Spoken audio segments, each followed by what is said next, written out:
Hi everyone, in front of me I've got HOTWAV Pad 8 and let me share with you how to reset camera settings on this device. So let's start with opening the camera app, and first of all let me change the orientation of the device because unfortunately the options which I'd like to enter are not going to change the position accordingly to the position of the device. Let me go to the capture mode, standard capture mode, because I'd like to show you this special type of a grid line. It is a box composition line. I've applied it before I've started the recording because I'd like to show you the visual evidence that the reset option will work. So basically this box should disappear after resetting the settings. In order to do that, we have to press the settings icon, which is in the right upper corner.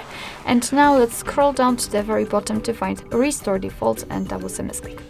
Let's tap on restore defaults, and of course your device will ask you if you really want to do it. So let's tap on done.